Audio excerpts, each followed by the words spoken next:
šiandien tarp kitų minime partizaną Leoną, o jisai ypatingai daug turėjo kentėti, jau buvo ir lageryje, ir išvis partizanų gyvenimas miškuose, kovojant, kai kiekvieną akimirką grėsė mirtis.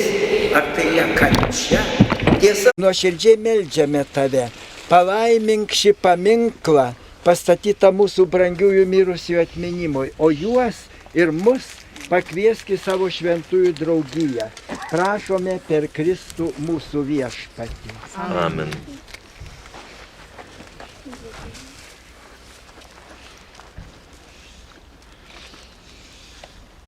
Sveika Marija, malonės pilnoji, viešpats su tavimi, tu pagirta tarp moterų ir pagirtas tavo sūnus Jėzus.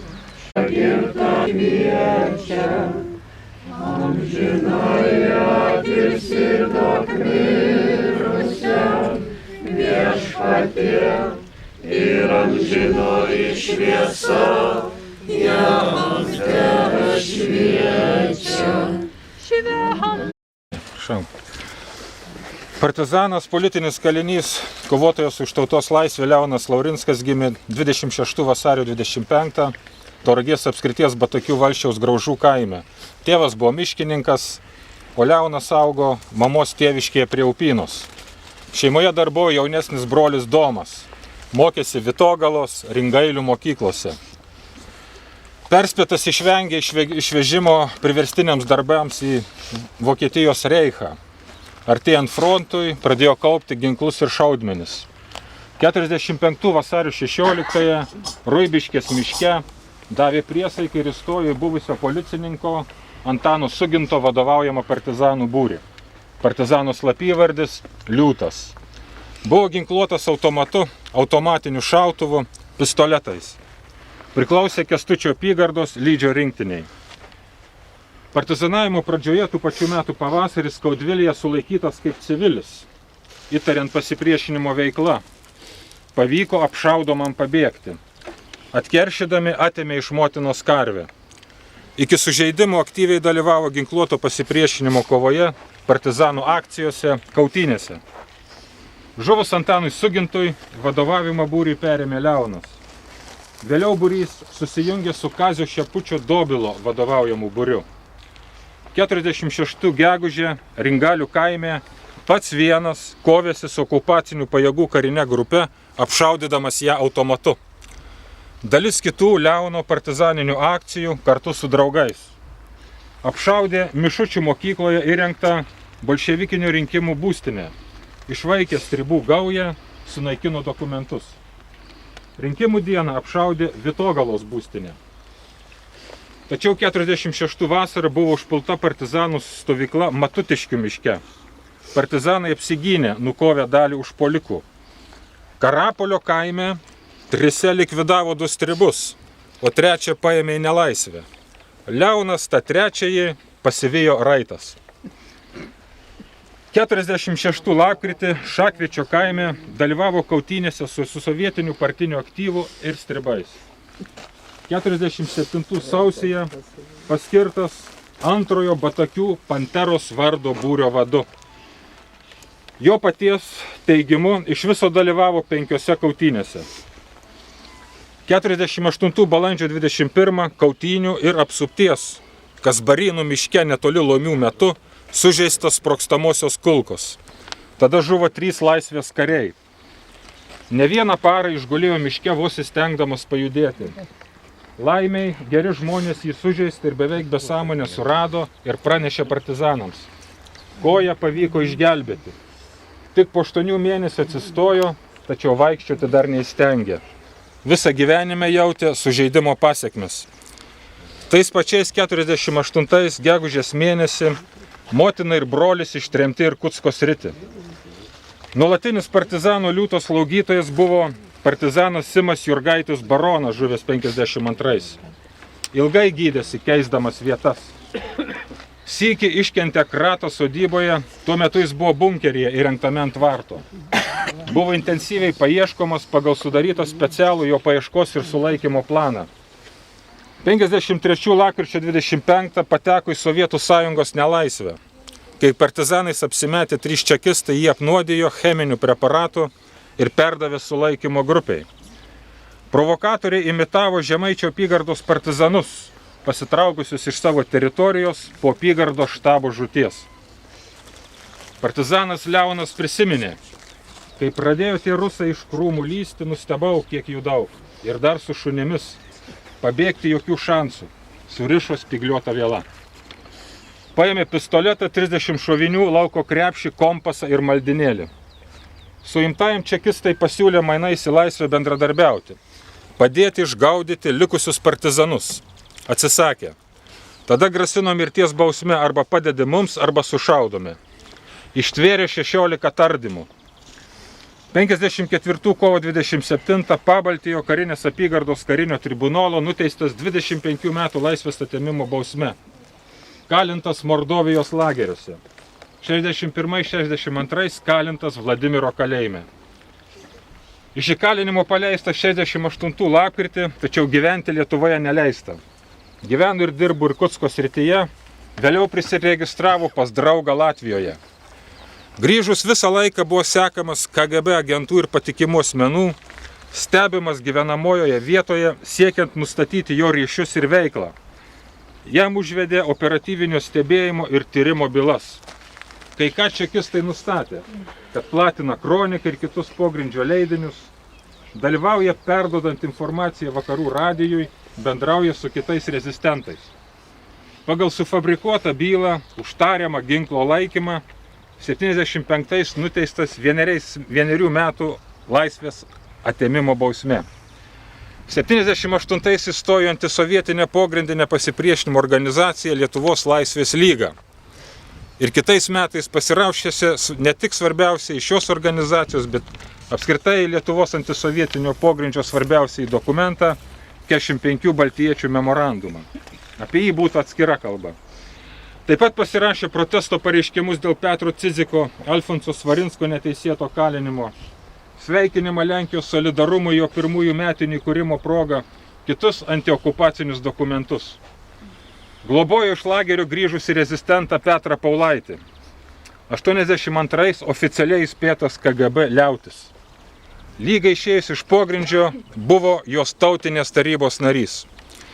87 rugpjūčio 23 Vilniuje prie paminklo Adomui Mickevičiui dalyvavo pirmajame viešame lygos mitinge, kuriame pareikalautų išvesti rusų okupacinę kariuomenę, atkurti nepriklausomą valstybę. Dėl to pasmerktas Tauragės mikrorajono, kuriame gyveno gyventojų suėgoje, jam nedalyvaujant už akių. Kovotoją pasmerkė Tauragės miesto vykdomo komiteto pirmininkė, Batakių apylinkės gyventojas, kas labai apmaudu, Lopšelio darželio, kuriame jis iki pensijos dirbo staliumi, vedėja, 3 kaimynai. Pasmerkimo medžiaga pavadinimu "Tai mes smerkiame, liūtas nerimsta" paskelbta Tauragės rajono komunistų partijos laikraštyje Leniniečių balsas. Jame rašyta: liūtas, buvęs buržuazinis nacionalistas, vėl nerimsta, kelia galvą. Gaila, kad į sueigą kviečiamas neatėjo. Ir toks žmogus antitarybinėje demonstracijoje bando atstovauti visai lietuvių tautai. Buvo teistas, bet nepasimokė. Už principingą ir kritišką kalbą 89 rugpjūčio 20 mitinge Tauragėje estradoje vietinės valdžiukės atstovų patrauktas teisman. 88 birželio 14 lygos mitingo pirmųjų trėmimų minėjimo Vilniuje katedros aikštėje metu kelių tūkstančių mitingo dalyvių ir KGB seklių bei milicininkų akivaizdoje pirmasis Lietuvoje viešai iškėlė tautinę trispalvę vėliavą. Čekistai fotografavo visą tą mitingą, yra išlikusios nuotraukos. Po to jau ramesnėje aplinkoje galėsit su nuotraukomis susipažinti, bus jums paplatintos. Po šio minėjimo sulaikytas ir nuvežtas į milicijos skyrių, kur tardytas, kaltintas buržuazinės vėliavos iškelimu.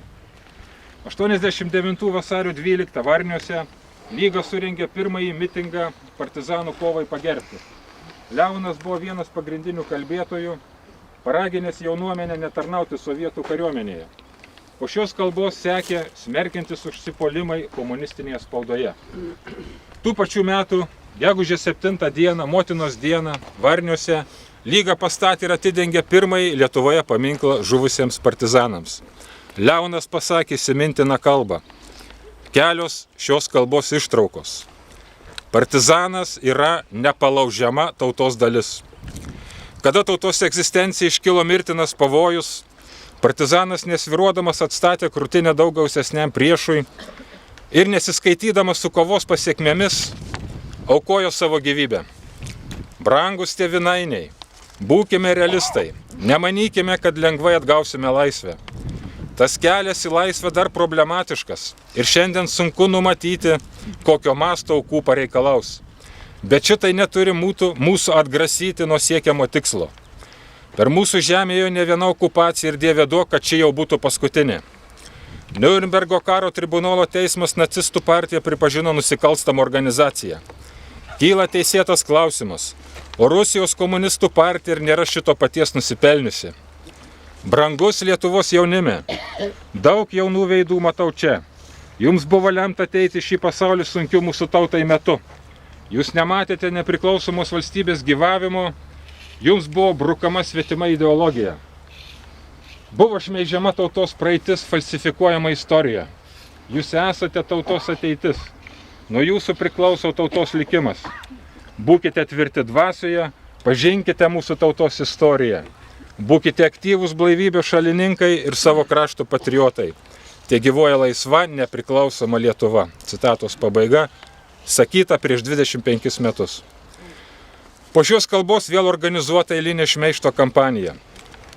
Valdiški žurnalistai piktinosi, kad buvę partizanai drįsta imti rankas mikrofoną ir kreiptis į žmonės, smerkti stribus, komunistus, kolaborantus, ragindami juos atgailauti. Anonimas Tiesoje klausė, kokiagi ta išvaduota Lietuva bus – socialistinė, kapitalistinė ar su knygų laužais ir komunistais pakartais ant gatvės stulpų. Ypač juos papiktino šie Leono kalbos žodžiai. Stribai ir uolūs aktyvistai, talkininkaudami priešui, darė istoriją negirdėtus nusikaltimus. Jie terorizavo gyventojus, plėšikavo, talkininkavo žmonių trėmimuose.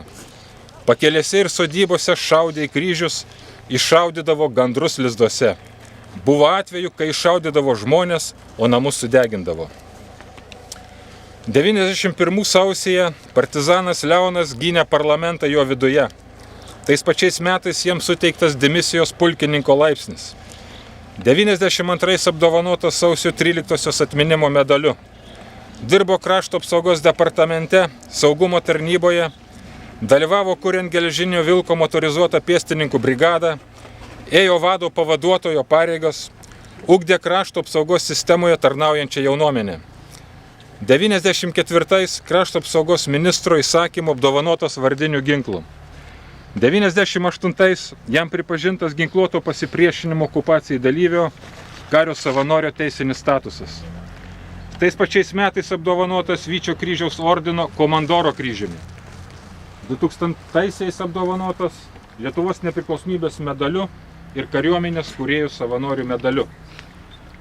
92-aisiais buvo atkurtas partizaninis Lietuvos laisvės kovos sąjūdis, į kurį susibūrė likę gyvi partizanai, jų ryšininkai rėmėjai. Leonas vadovavo vakarų sričiai. Kęstučio apygardos vado Juozo Kasperavičiaus Visvydo ir jo adjutanto Albino Biliūno Džiugo žūties vietoje 93-aisiais Leonų ir bendražygių rūpesčių pastatytas paminklas. Tarp kitko, Leonas yra saugojęs Kasperavičiaus Visvydo vadavietę Batakių valsčiaus Antakalnio kaime. 2000 metais jis, kaip buvęs partizanas, kaip karo belaisvis, kaip politinis kalinys liudijo Tarptautinio Vilniaus visuomeninio tribunolo procese pasmerkusiame komunizmo nusikaltimus. Iki mirties dalyvavo partizanų atminimui skirtuose renginiuose, minėjimuose, sąskrydžiuose Riogaloje. Mirė 2013 metų gegužės 4 dieną. Partizano žmona Ona Valerija, laisvės kovų dalyvė, partizanų ryšininkė ir rėmėja. Su Leonu susipažino Skaudvilės valsčiaus Žakaimio kaime. Ji gaudavo partizanams medikamentų, slaugė sužeistą partizaną, slėpė vieną nuo tremties pasislėpusią moterį, platino partizanų spaudą ir perduodavo korespondenciją. Partizanas Leonas atidavė tėvynei, ką privalo. Jis pats yra prasitaręs. Dievas mane išsaugojo, kad liudyčiau tautai ir istorijai. Šio memorialo iniciatoriai yra partizano žmona, jo artimas bičiulis savanoris Antanas Kliunka, skulptorius Gintautas Lukošaitis.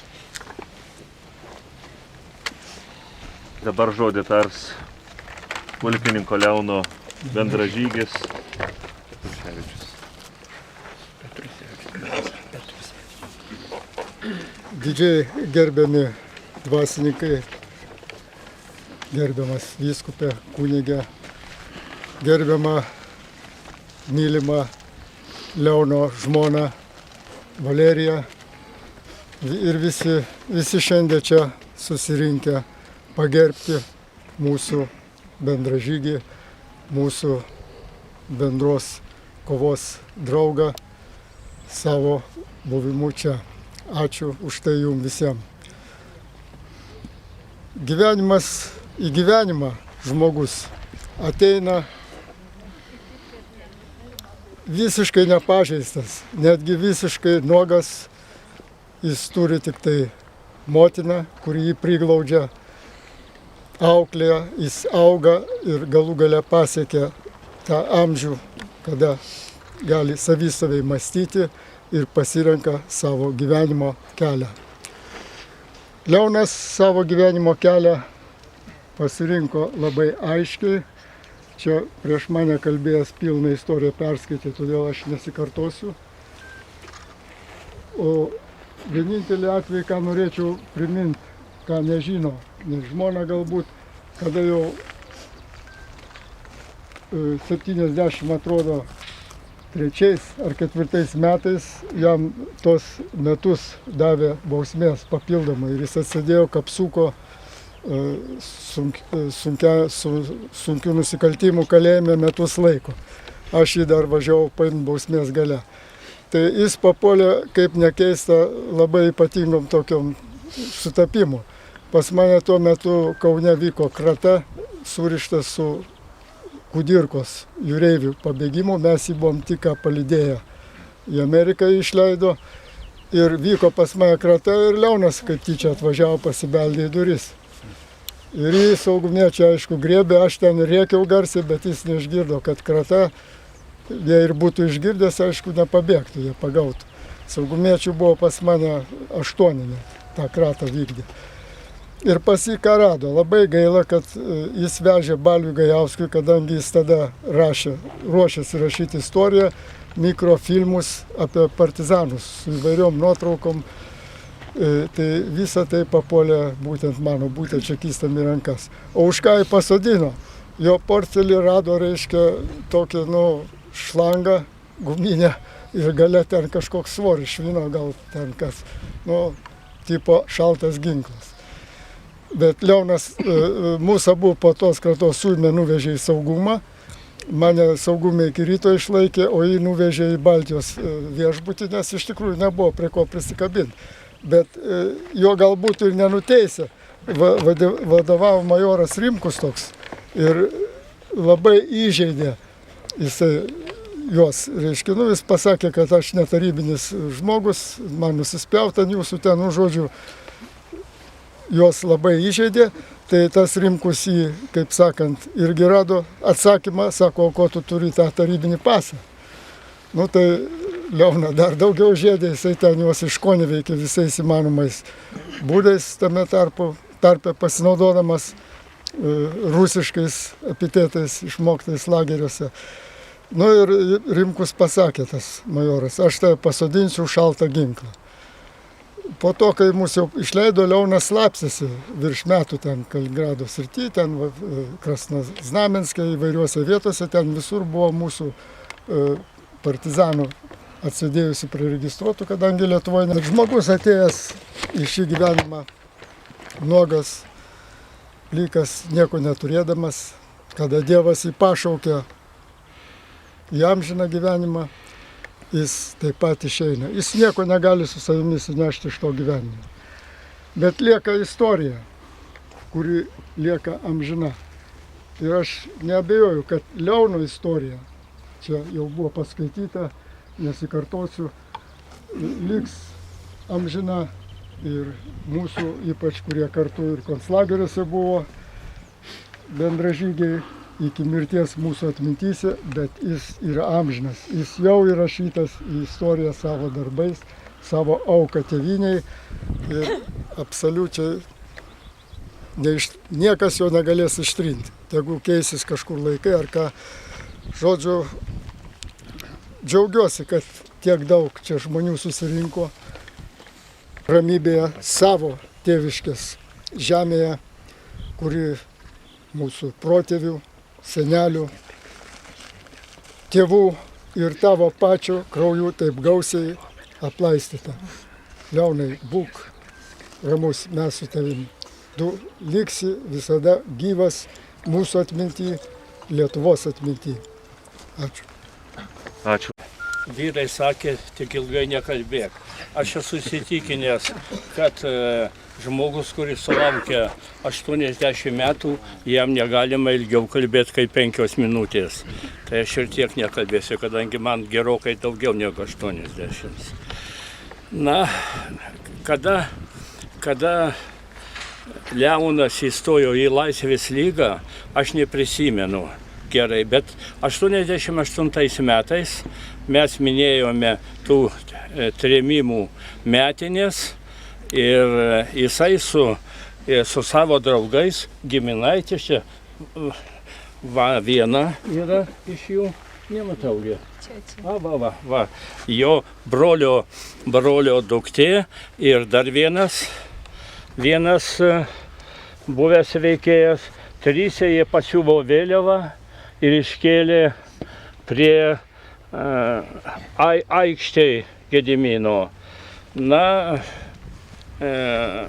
ten visi sako, kad pirmą kartą iškėlė komunistai tą vėliavą, spalio 7-ąją tų pačių metų. Bet yra tai netiesa, aš visur rašiau, kad netiesa, kad Leonas ir visur dokumentuose, negalima paneigti, dokumentuose yra parašyta, kad Leonas pirmas Lietuvoje iškėlė vėliavą. Tai buvo drąsus partizanas, ką jis buvo veikę miškuose, aš nežinau, bet aš supratau, kad žmogus paleistas iš lagerio tremties ir išdrįso ateiti į Laisvės lygą. O Laisvės lygos galėjo ateiti ir būti tik tai labai drąsūs vyrai, nes labai persekodavo, ypatingai studentus apmūždavo ir prigrasindavo niekada neteiti. Na tai ačiū Valerijai, jo draugiai, su ją bendravom, pas juos namuose esu buvęs, labai dora moteris, ačiū.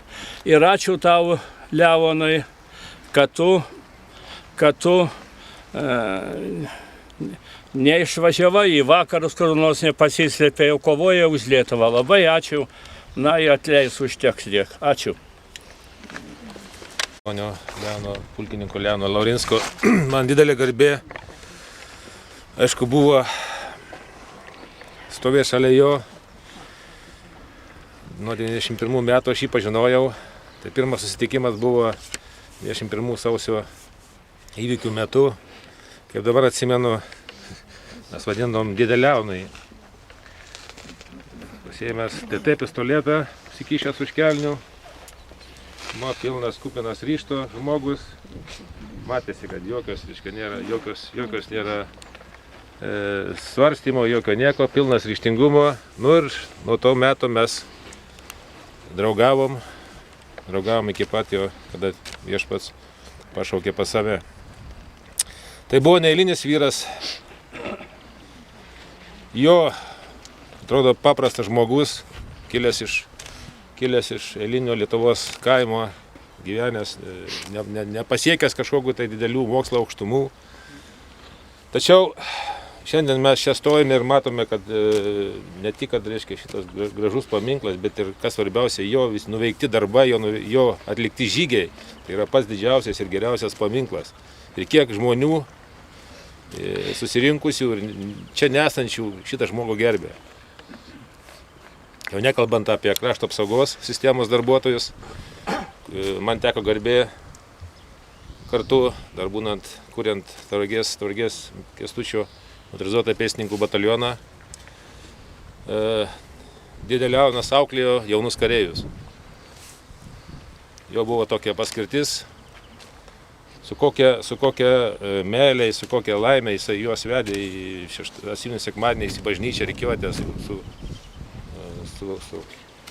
su daina. Ir kada žygiuodavo per gatvę vyrai, uždainuodavo dainas, tai žmonės tiesiog verkdavo,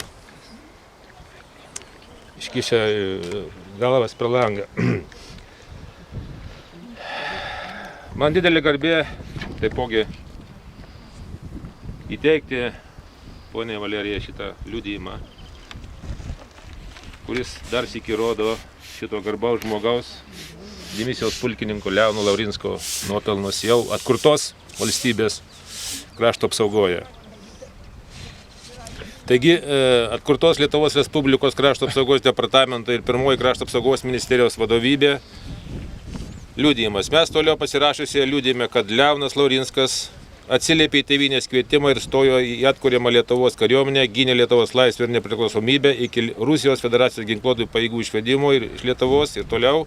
Ir šių liudijimų pasirašo pirmas krašto apsaugos departamento direktorius, krašto apsaugos ministras Audrius Butkevičius, garbus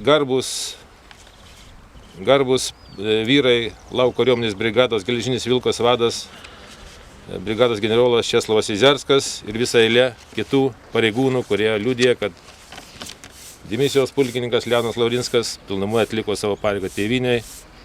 Visą gyvenimą buvo su Lietuva, mylėjo ją ir gerbė.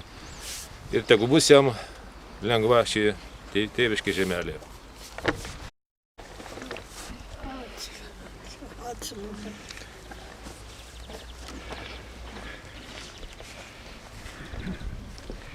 Mūsų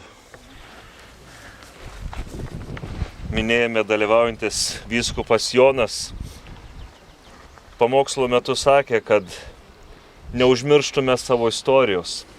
Atmintis yra Dievo duotybė kiekvienam iš mūsų. Tik kartais mes ją prarandame, kažko tai gyvenime vaikydamiesi. Galbūt lengvesnių dalykų, bet atmintis duota yra tam, kad žmogus turėtų pagrindą. Tautos atmintis yra dar svarbesnė. Ir mūsų žmonės tautos, kurie guldė savo gyvenimus, savo gyvybės, kurie aukojo savo sveikatą dėl aukštesnių tikslų, kad mes neprarastume atminties. Leonas yra vienas iš jų.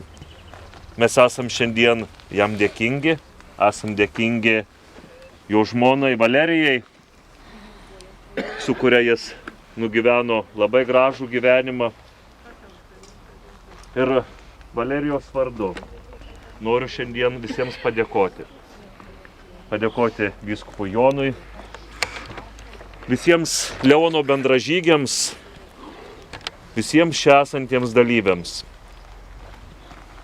Ir Leono žmona Valerija visus atsidėkodama kviečia į kavinę Vipa, kuri yra Vytauto gatvėje. Kas buvote laidotuvėse, žinote, o kas nebuvote laidotuvėse. Taigi gausite tada sekti paskui manęs, paskui mėlynos mašinėlės, taigi ir nuvažiuosime į tą kavinę. Taigi visus kviečiame sudalyvauti ir pietuose. Lietuva tėvynė.